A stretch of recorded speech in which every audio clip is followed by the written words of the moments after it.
नमस्कार, मैं रचना शर्मा चढ़ीगढ़ एमडीवी देख रहे सभी दर्शकों का स्वागत करती हूं। आप देख रहे हैं टॉप 10 न्यूज।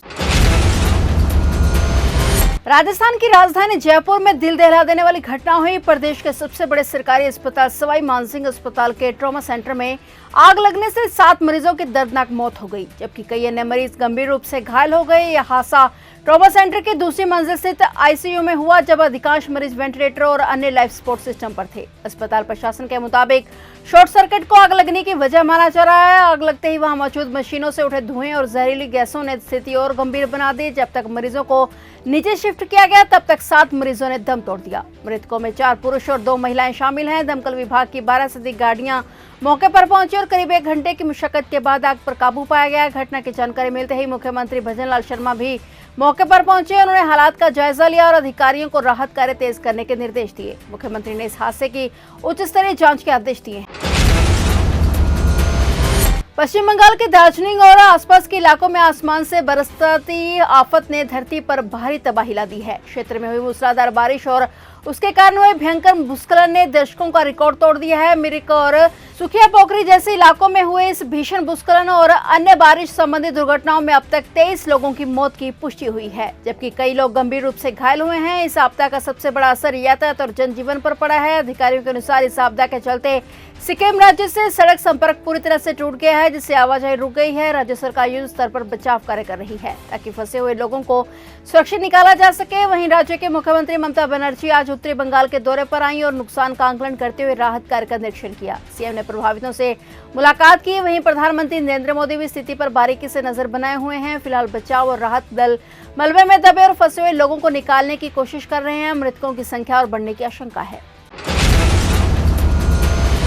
भारतीय नौसेना ने विशाखापट्टनम के नेवल डॉकयार्ड में आज एंड्रोथ को अपने बेड़े में शामिल कर लिया है। यह दूसरा anti submarine warfare shallow water craft है। इस समारोह की अध्यक्षता पूर्वी नौसेना कमान के flag officer commanding in chief vice admiral Rajesh Pendar करने की है और अधिकारी ने बताया कि यह पौध पानी में खतरों का मुकाबला करने में नौसेना की क्षमता को मजबूत करेगा और आत्मनिर्भरता की भावना को बढ़ावा देगा। इसमें 80% से अधिक स्वदेशी सामग्री का इस्तेमाल हुआ है। एंड्रोथ के शामिल होने से नौसेना के ASW क्षमताओं में वृद्धि होगी और यह तटीय जल में दुश्मनों की पनडुब्बियों के खतरे को नष्ट करने में मदद करेगा। इसके साथ ही यह भारत की समुद्री सुरक्षा को मजबूत बनाने और स्वदेशी तकनीक तथा नवाचार को बढ़ावा देने का प्रतीक भी है।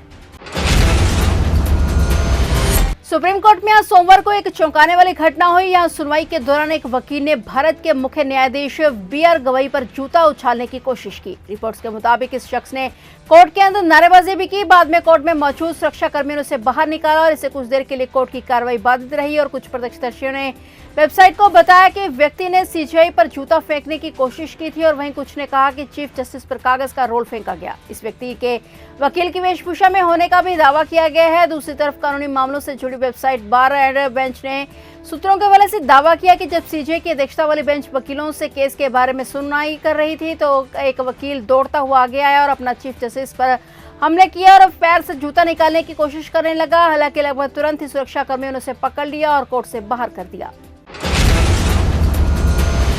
हर वर्ष की तरह इस बार भी अश्विन मास की पूर्णिमा को पूरा देश महर्षि वाल्मीकि की स्मृति में एकजुट होगा। यह महज एक पर्व नहीं बल्कि उन मूल्यों और सिद्धांतों का उत्सव है जिन्हें आदि कवि वाल्मीकि ने अपने जीवन और काव्य के माध्यम से समाज को दिया। मानवता, धर्म और नैतिकता के प्रतीक इस महान ऋषि की जयंती कल 7 अक्टूबर 2025 मंगलवार को मनाई जाएगी। इस दिन पूरे देश में भक्ति और आस्था का माहौल रहेगा। मंदिरों, सामुदायिक केंद्रों और सांस्कृतिक स्थलों पर विशेष आयोजन होंगे। रामायण के रचयिता को याद करते हुए लोग उनकी शिक्षाओं और जीवन दर्शन को अपनाने का संकल्प लेंगे। उत्तर प्रदेश, दिल्ली और पंजाब जैसे राज्यों ने इस दिन को सरकारी अवकाश घोषित कर दिया है, जिससे यह पर्व और भी व्यापक रूप से मनाया जा सके। सरकारी आदेश के मुताबिक इस दिन सभी सरकारी, गैर सरकारी संस्थान, स्कूल, कॉलेज और विश्वविद्यालय बंद रहेंगे।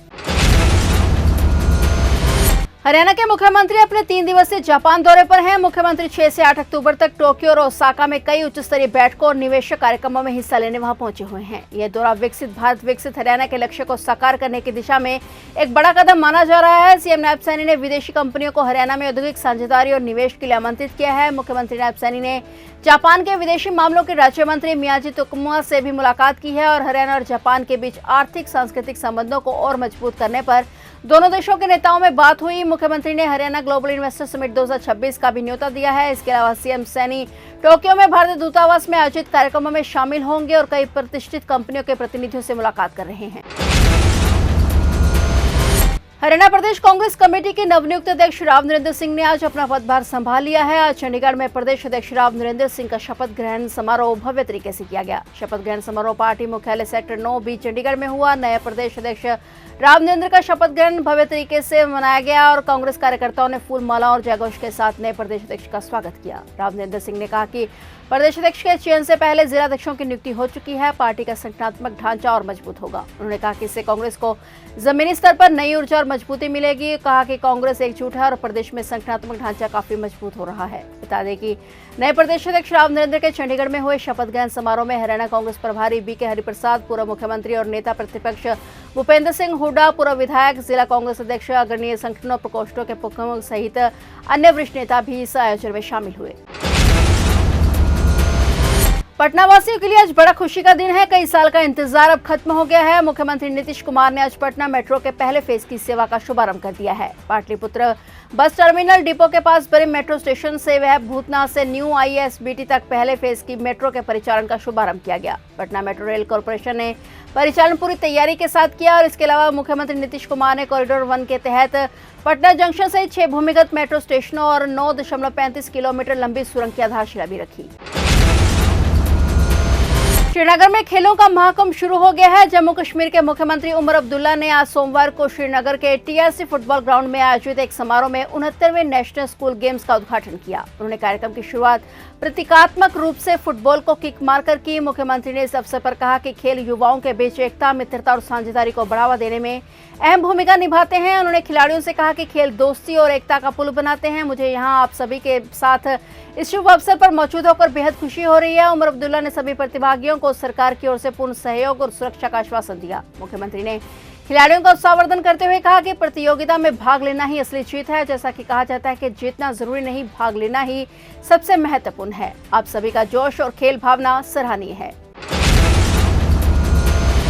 सुप्रीम कोर्ट ने पर्यावरण कार्यकर्ता सोनम वांगचुक की NSA के तहत गिरफ्तारी को चुनौती देने वाली उनकी पत्नी गीतांजलि अंगुमो की याचिका पर केंद्र और लद्दाख प्रशासन से जवाब मांगा है। इस मामले में सभी पक्षों को नोटिस जारी कर 14 अक्टूबर को अगली सुनवाई की तारीख तय की गई है। ये याचिका राष्ट्रीय सुरक्षा कानून के तहत की गई वांगचुक की गिरफ्तारी को चुनौती देती है और उनकी रिहाई की मांग करती है।